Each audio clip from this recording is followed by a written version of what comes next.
that function, but there is still a question function, and we're seeing your questions as you send them in. So if you have any during the session, please type them in, send them to us, and we'll put Simon.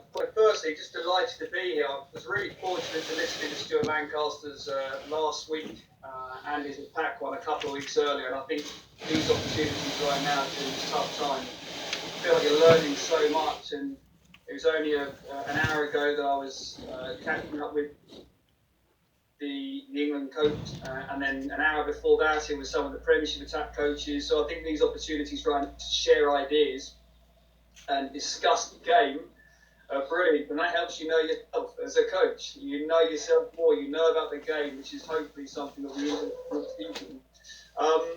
My coaching journey, so I started, my first coaching was effectively the England women's sevens team way back in 2007, I think it was then. I was still playing the game at the time, and the women's sevens team was just starting out, and I had 2 years actually working as the head coach, but really being mentored by Mike Friday, who was my head coach when I was a player with England Sevens.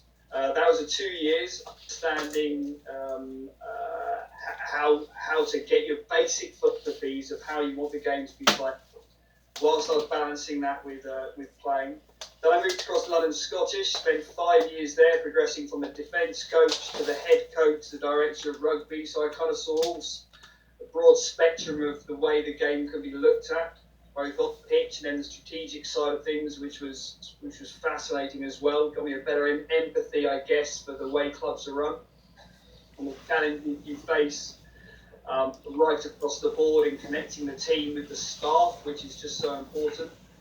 And then very fortunate, about 7 years ago, I applied for the England Sevens job. Was successful in getting appointed for that, so I was the England Men's Sevens head coach. I've been there for the last 6 years, lucky enough to be appointed the Great Britain Men's Sevens head coach. And then the last 3 or 4 years, I can't remember now, I've actually been the head of the England Sevens, so more of a performance director type of role, as well as being the men's head coach. So again, looking at the relationship within the RFU.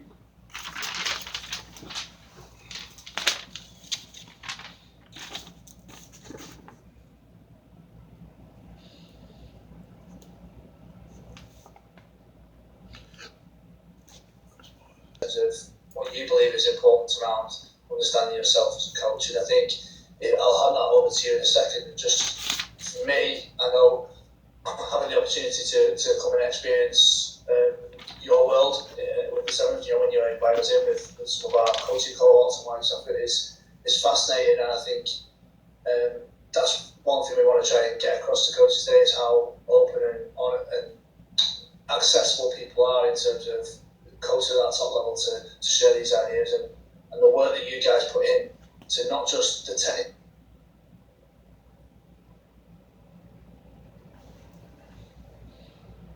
It's a bit more challenging, but Eddie is just as open. He's been brilliant since I've been involved in inviting people in, because I think one thing I've definitely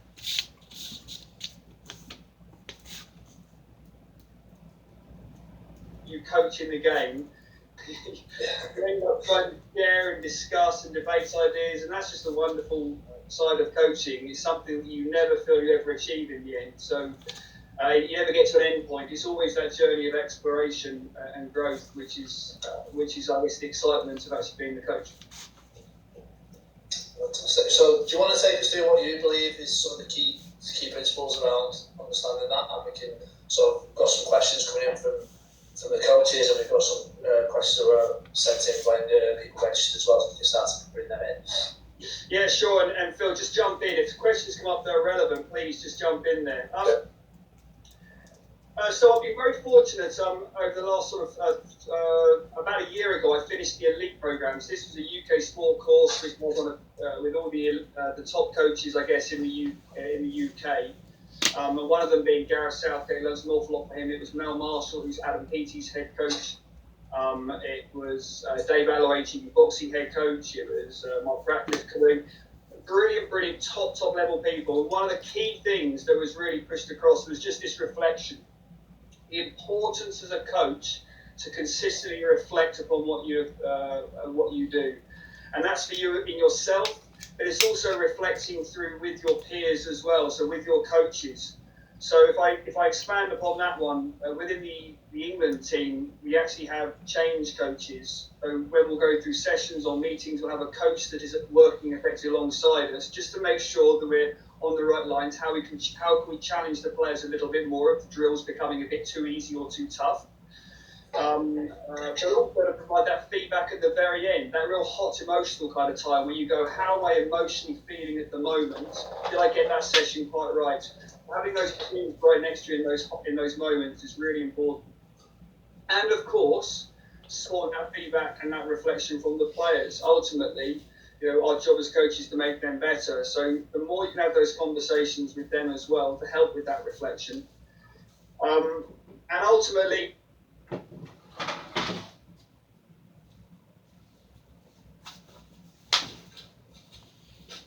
skill set is your strengths, your innate abilities is very, very important.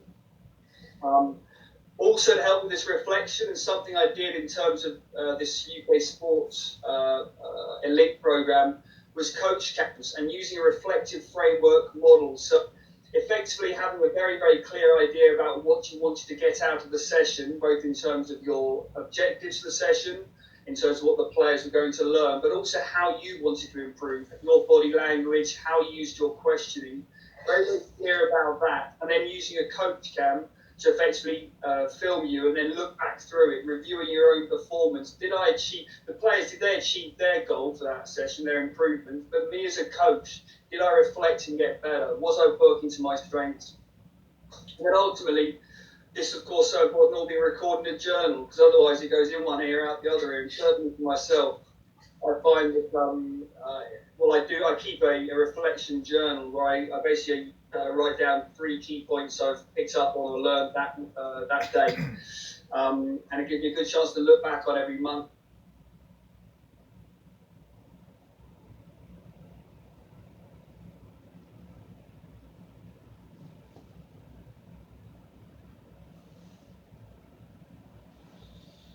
Coach, I get drawn sometimes what the players are doing and not so much around what I'm doing as a coach. Is there any sort of things that you sort of stick to in terms of making sure that you're reflecting on your performance as a coach rather than getting just into that player performance? Yeah, it's a good one. When you coach cam yourself for the first time, and I'd imagine people are very much like I was. You cringe beyond belief because you look at yourself and you go, "Oh my God, did I really just say that? What's my body language there?" And the bit was really interesting for me actually was I initially went down this route really about the verbal communication. I was really keen to see the communication, and this was a lot around how much was I speaking as a coach during a session because I felt I was a coach that was talking to. And I wanted to find ways of the players solving the problem themselves and getting more discussion. So by me talking, I fill the space. They effectively can't fill that space. I was curious about that one. When I did a bit of ground, it was all the body language cues, these little looks here and there, because you change your behaviours, learnings just by one look at them at the right moment. One tap here. Or one strange noise here or something. You really have those kind of impacts. So it's not just about the words. And I did this with the England Sevens coaches as well. And what was really interesting for a couple of them was their ability to work on their pitch of how they coach. And what I mean by that, their tone going up and down. So when they were coaching, they were quite monotone. But actually, of course, we go back to, I think it's Mahiburian's rule, where 70% of the communication is done through the body language, and it's actually only 7% or something is actually the words. Actually, just by getting your tone right at certain moments, so getting really excited and energetic when the defence is coming in and being physical and emotional with your actions, can it really help people engage in those moments? So the coach cam was something that was really useful to reflect upon, not just what I was saying as a coach, but how I was behaving at the right times. And equally, Was I overplaying those strengths? Was I doing too much at those moments? So actually, should I be sitting back at the team's good, stay back, say nothing, sit here, watch, observe? So that's what the coach game was really particularly useful for this reflection. Brilliant. Okay, I'm sorry, I'll let you continue. And just a little trick here as well for people. While you can't do the coach cam, I did actually practice just walking around my iPhone in my pocket. Just you put it on the video voice memo, sorry. And actually, it's good enough. It picks it up. So if people just don't have any cameras or around them, they can just walk around, and that will give them at least the language they're using, the tone that they're picking up on to help them there. Real cheap way of doing that. I think anything like that, like you say, just sometimes you do find surprises. Like you say, there is them cringe moments, definitely, but there's also, you know,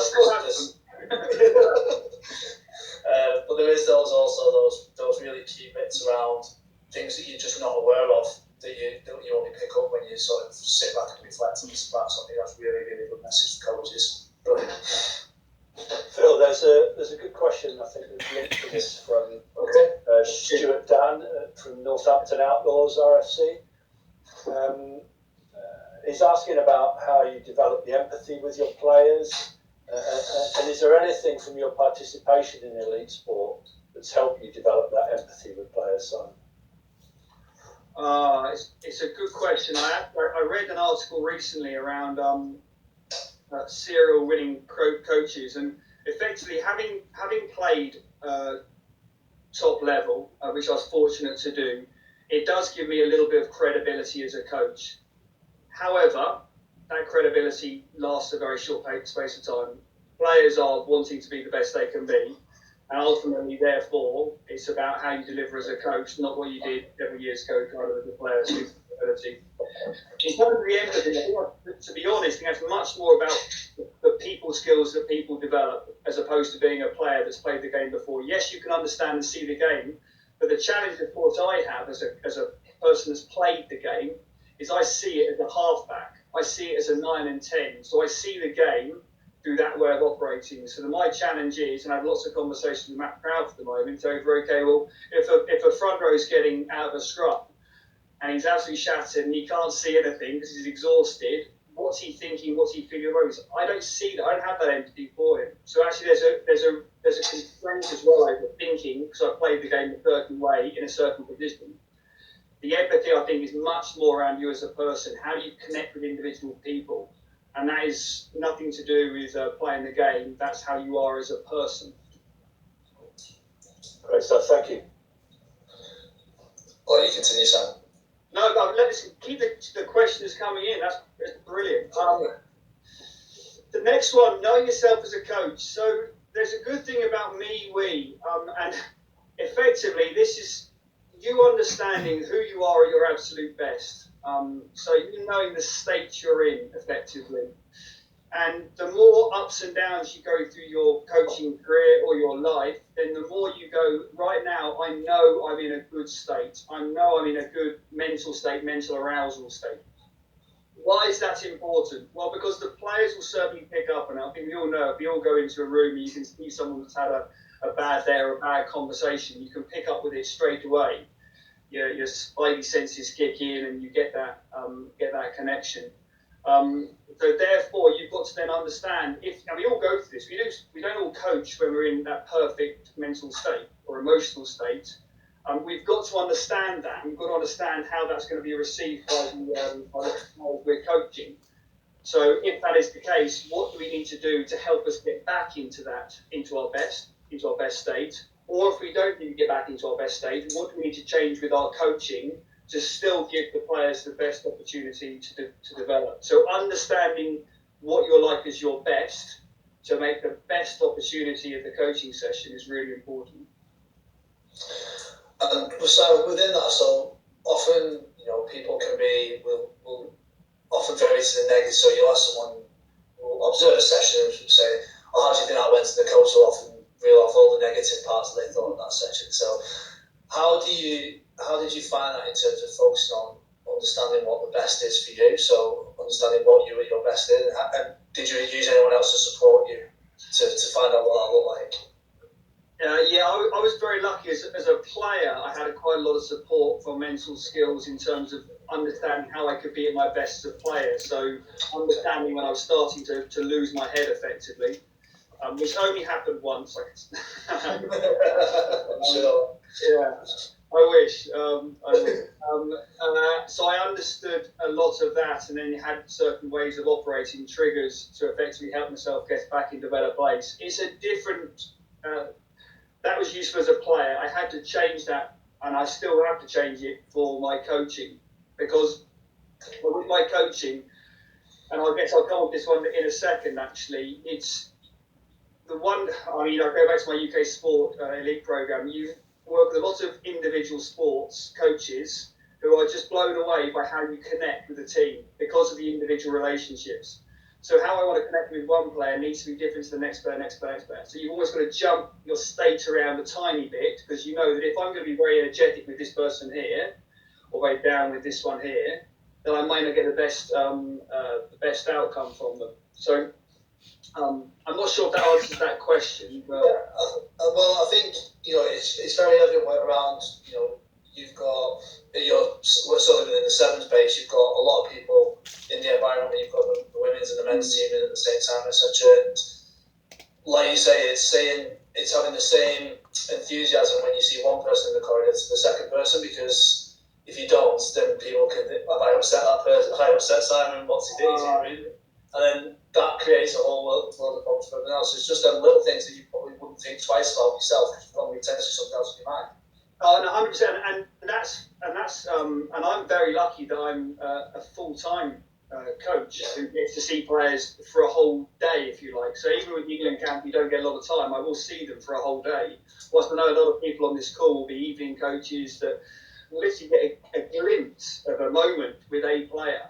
Now, for players, they take every single word you say as a coach as absolutely the most important things they hear that day, or in that afternoon or evening or the like. So if you only get a snippet with them, you've got to make sure that every single one of those is absolutely spot on. So that takes energy, to be in that moment, to be there, and that takes understanding the players as well. And it's definitely something. If I could just jump on, it's definitely something.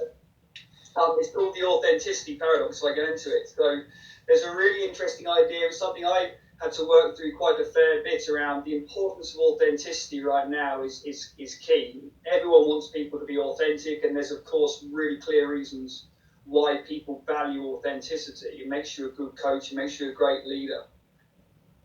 However, the difficulty was, if you only stick to and be rigid with this, then you will only properly connect with certain people that could be quite like-minded. And of course, your job as a coach is not just to connect with the people that you are similar to yourself.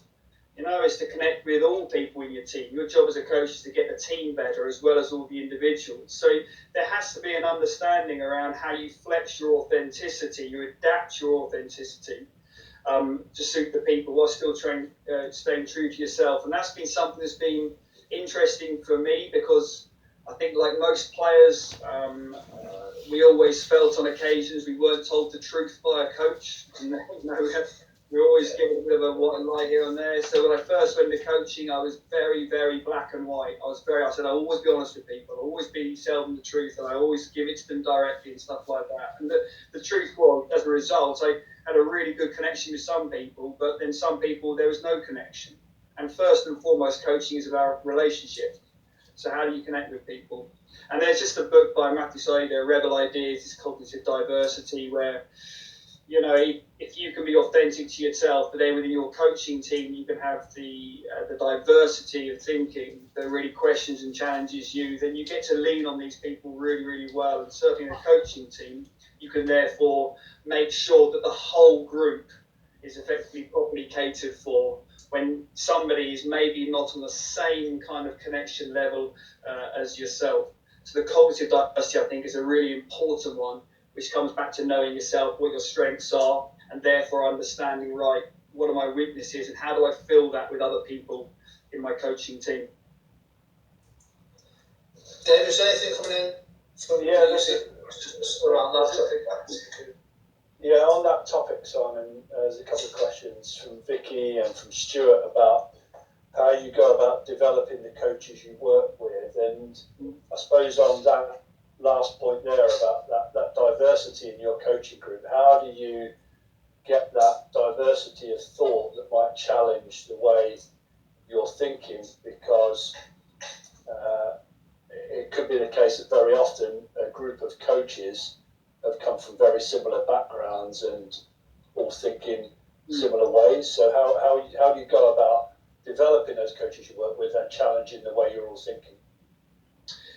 Well, the first thing is to look at yourself, because ultimately you're the one you can control or influence yourself more than anyone else, and therefore how much can you change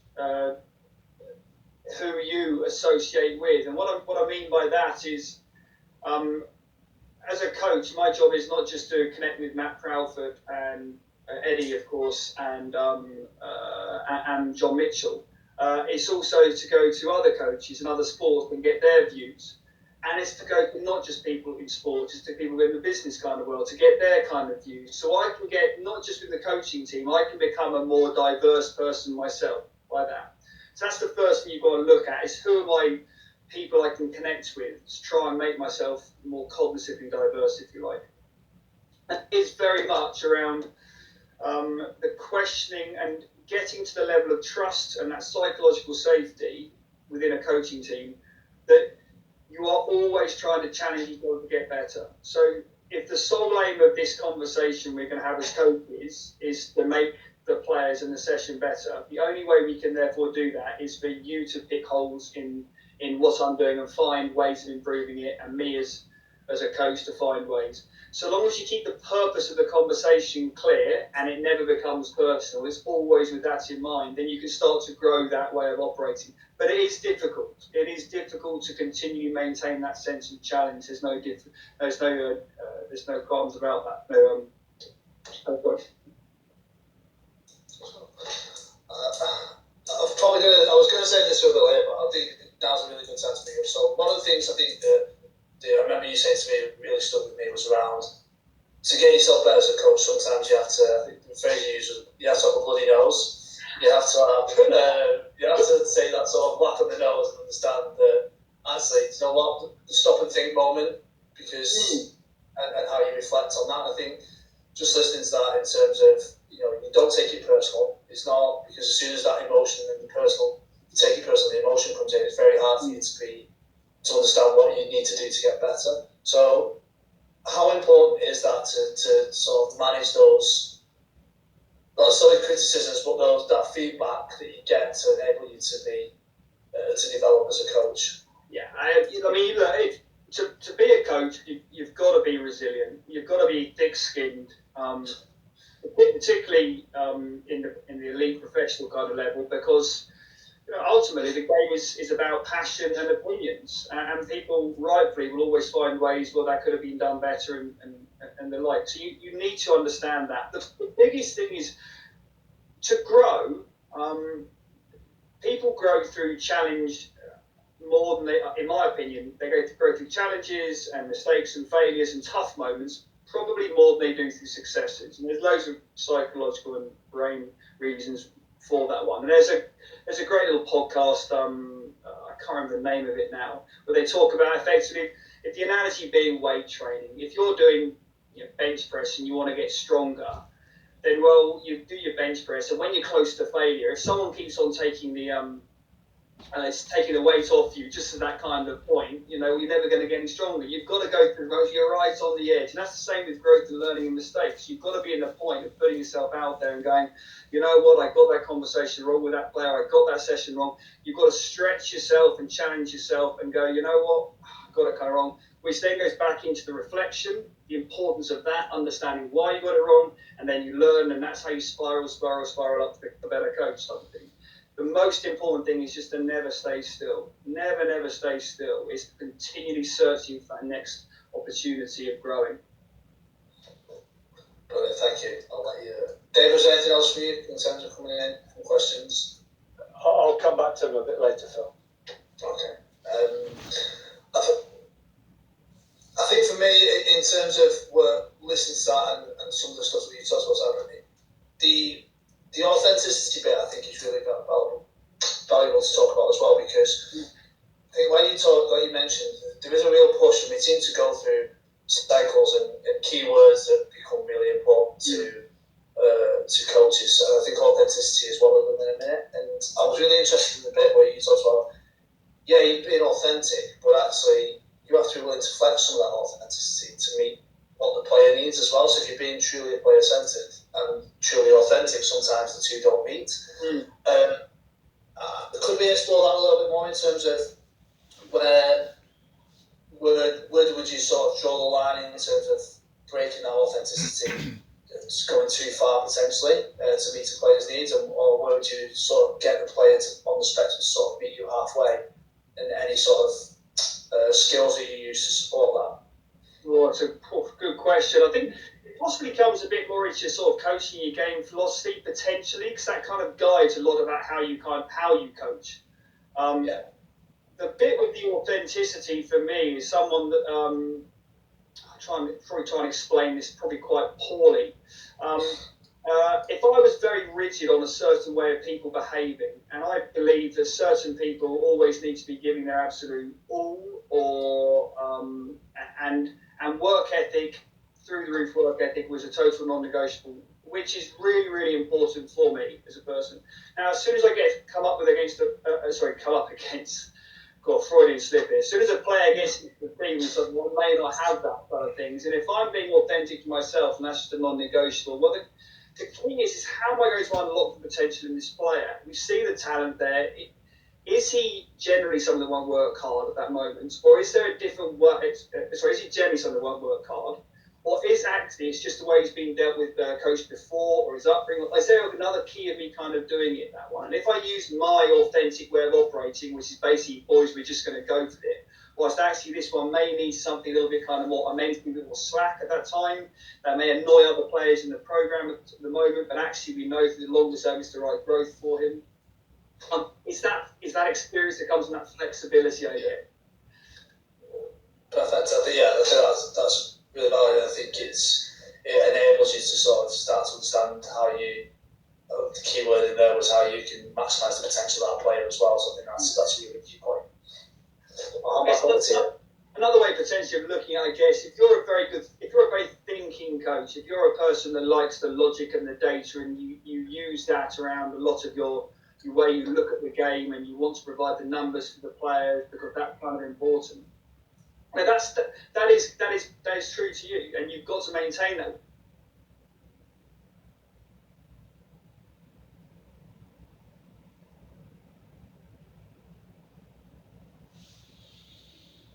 Type of thing, but I understand actually for you it's more about the feel.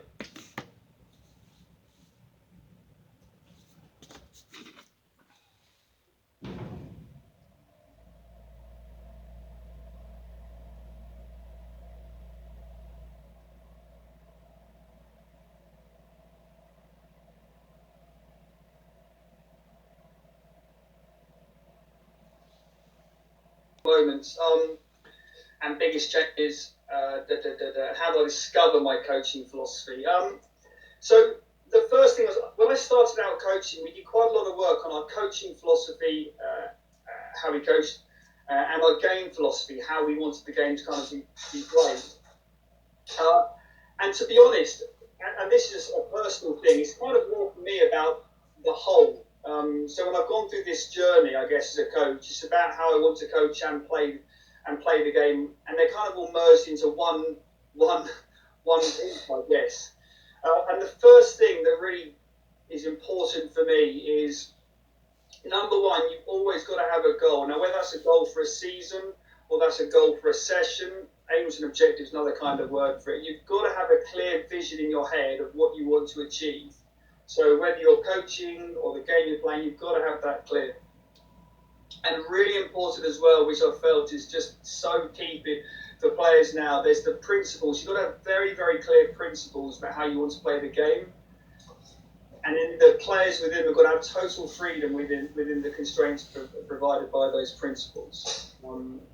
So very clear constraints, principles, this is what we do. But within those, guys or girls, you just rock and roll.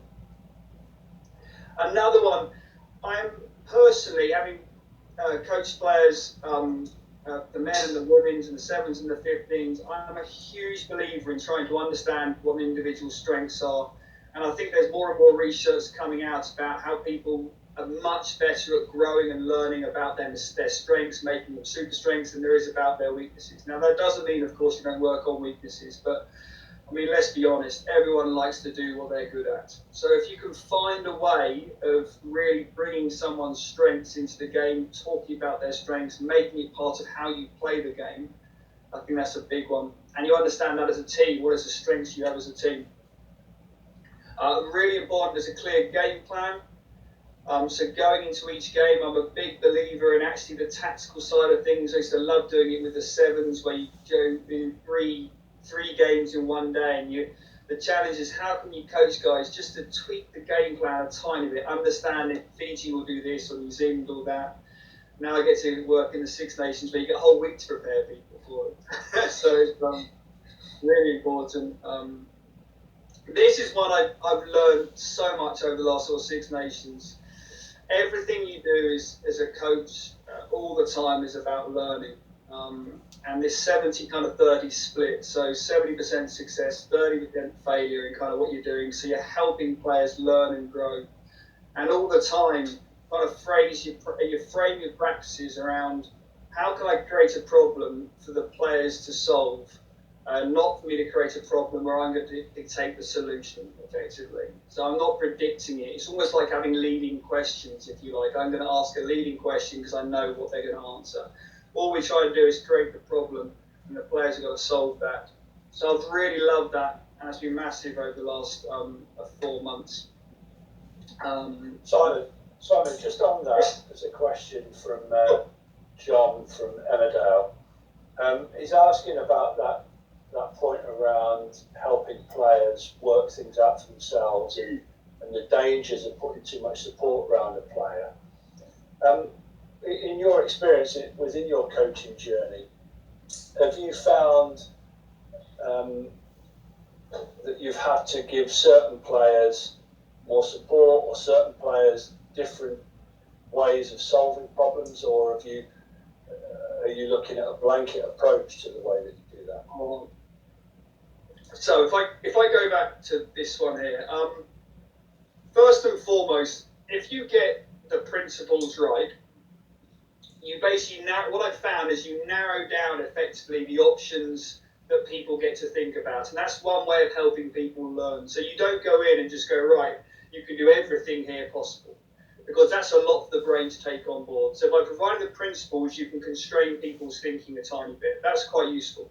Understand the strengths of the individual. So if you marry that then with actually what they're very, very good at, how do their strengths then fit in with the principles?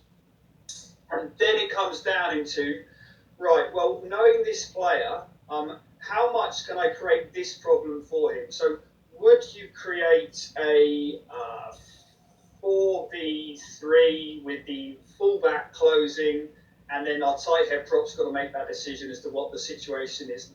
No, you wouldn't, because you want your tight head thinking and solving the problems about how am I going to change my bind against a loose head who's going to be doing this. The game of rugby 15s now is so brilliantly diverse, complex. There are so many decisions out there that you just cannot cover everything. So how do you limit those options and really try and drive them, I guess, around a player's strengths and within the principles? And on that side, 70-30, I think is a phrase I've heard, coaches talk about 60-40, 80-20. There's lots of different ways. The way I always sort of put that across would be that it depends on what the players in front of you and what you're preparing for. So if you're preparing for a Six Nations game where you've got 4 games that you need to perform and win, and it's actually to then players' confidence by going to an extreme of high failure, low success might not be beneficial to the players potentially. Whereas it's getting a blend sometimes of that. Is it potentially, or is it a case of just finding that structure in the season of when we know when we're going to create higher success rate, build confidence in players, and when we're going to challenge the players more based on where we are within the season or calendar. Yeah, I mean, it's an interesting one, this, because actually, if I'm reflecting upon the Six Nations, consistently throughout the training sessions, even though it was very important to win the games. I mean, it's the Six Nations, they're test matches, it's very important. If the players understand why you're doing the practice you're doing, so I think Eddie made a very clear comment around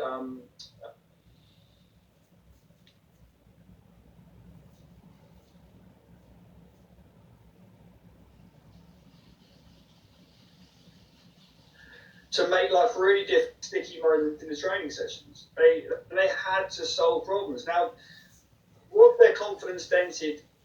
No, it wasn't. Did they understand why we were doing it, which was to help them learn and grow? So if you can frame your conversations with the players, this becomes a relationship with players around, you're doing this to make you better, both the short term and the long term, then I'm not certain the confidence is always effective. Now, of course, there are individual players, and this is where you may play, but no need to have that, and that's really important.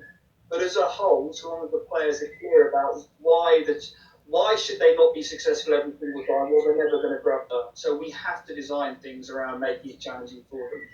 Understanding why we do things is really important. So that's really clear in terms of that clarity to the players. So yeah, we're doing this, but this is why, and this is the objective that we're saying. And ultimately, it paid real fruition within that Wales game towards sort of the last 15 minutes of the game, didn't it? In terms of what the players had to face, and they'd had an opportunity to solve their problems in training prior, which is good coaching, isn't it? Well, and was it perfect? No way near from perfect. But the game is not perfect. But the game is. I mean, I watched the game, and if I watch the game 3 times, I see 3 different ways of looking at it. So many different things in time. There's so much going on in the game of rugby. There's so many decisions there right now. It's so brilliant in that respect. You've just got to keep on trying to push these decisions to the players to make in their training. And if they're always getting it right, well, that means then the defence is always getting it wrong, I guess. Absolutely. Right, well, let me quickly carry on with your... I'll shift on. So another one's really important, simplicity of message. This is really, really key. Keeping, particularly, and I read something recently as well, the more complex, the solutions to complexity is bringing it even more and more simple. So, I mean, that's really important right now. The simplification of things is really key so that people can understand how they can be their best in a simple way. Very, very important this, put the team before self. Then jumping in with the attitude, the mindset, with self-belief, I think is absolutely critical in terms of how you can instill that in your players and how you play the game.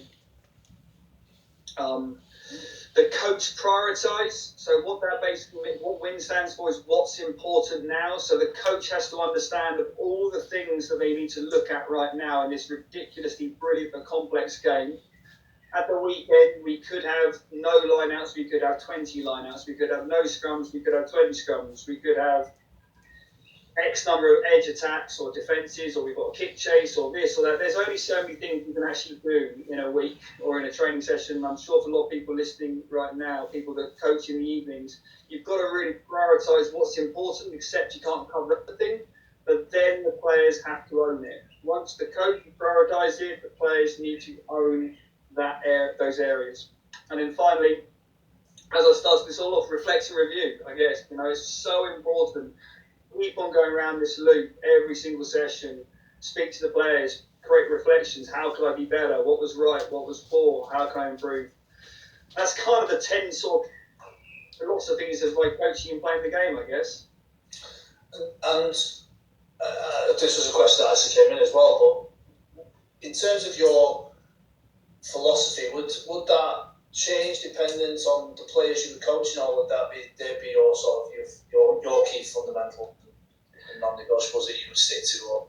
Yeah, so this is really interesting. So I think I was asked a question yesterday actually around the coach Simon Amor was, what would you see as a coach in Simon Amor? And the whole point about coaching for me is you have to evolve, and therefore your philosophy is evolving each sort of time.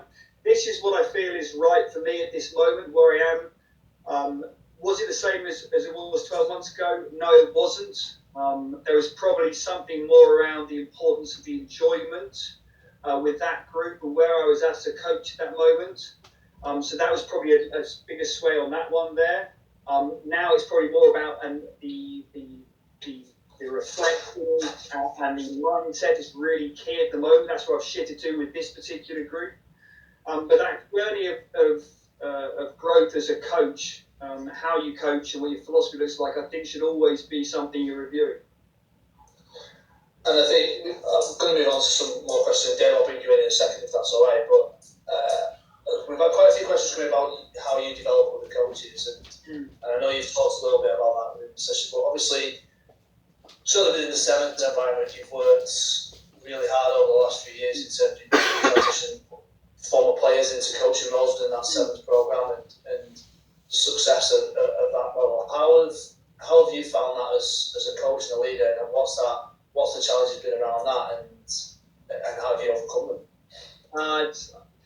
It's one of the most rewarding things. So I managed a couple of times last year or the season before, I can't remember which season we're in right now, putting some of the assistant coaches like straight in at the deep end and gave them a little bit of stuff around what they needed to kind of do, but really just for them to be thrown straight in there in pretty high pressure sort of situations for them to learn quite a fair bit, because it's the best way of them learning. Then their reflections afterwards, and this is your art as a coach developer, I guess, is you've got your list of things, about 1,000 things you want to improve this coach on. Right, what's the important thing right now for this one? What are the 3 things that we can get better in there? And that progress and evolution, a little bit like a player, to be fair. So first and foremost, is putting people in probably before they think they're ready, and having your self-belief as a coach developer or coach leader that they actually are going to just about keep their head above water. It's identifying the critical things that they then need to work on, and then it's making sure when they get their next opportunity, you review it. It's a really simple aim, plan, do, review process with them. People overcomplicate these things, I think, but that aim, plan, do, review, and you'll very quickly see some growth because of the depth of that pain they feel about getting things wrong in the moment, coaching in a high pressure, high profile situation. It's quite big for them. I think it's really interesting you talk about the plan, do, review model, and the simplicity of that model. That's something we would use, with our entry level coaching award in terms of a model for coaches to plan and deliver and reflect on. And I think it's encouraging to hear that it's not this weird world at the top of the game and the elite level, or it's the same processes. It's just the level of detail may change slightly, or the conversations may be deeper based on the knowledge of the players or the environment they're in, but actually the model and the process is just the same, and that's really interesting to hear. It's a simple world ultimately out there. What is a world you're trying to make simple? So 100%. Dave, anything from you coming in before we sort of fire into the rest of the questions?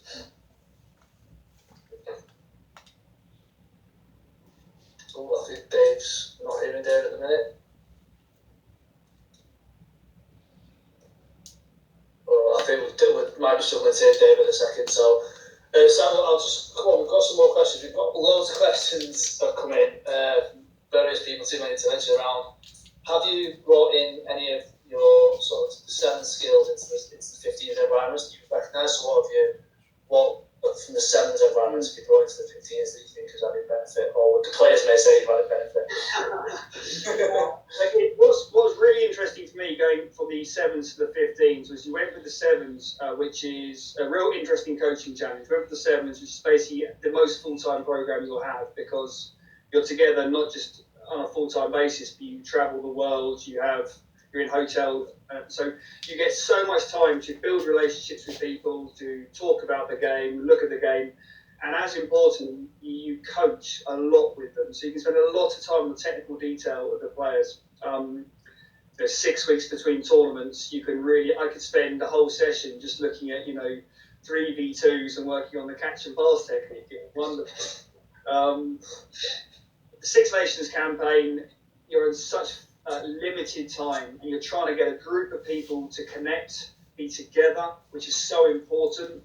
Being on one page, changing the behaviours to understand how they need to be successful for test kind of rugby, educating phase plays and set piece plays and the like. So a lot of the focus is actually more there, just around that connection of some brilliant players. So no, very challenging, doing technical kind of work there. How do we get people aligned that haven't been playing together? So a really different coaching challenge for me on that one.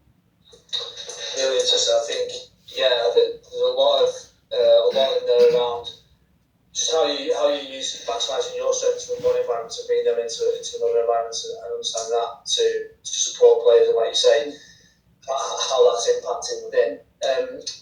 Some people might not be able to hear that last question from me. I think it was a bit of audio trouble, but it was around sort of them transitioning into sales. So hopefully they got to hear the answer from yourself.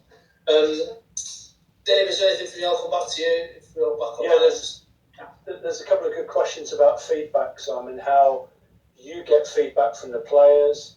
Do you ask the players to peer review and feedback to each other? So with the Sevens program, because again at the time you're very easy to do that consistent kind of feedback process. I was fortunate enough in the Six Nations to work quite closely with a couple of players to give really direct feedback to me. For the feedback to be really valuable, you've got to have that relationship with people, and that of course takes time to build the level of trust and the vulnerability, and particularly in terms of with players, it becomes even more challenging because you really want people to tell you what they genuinely think, not what you want to hear because you're a coach and there's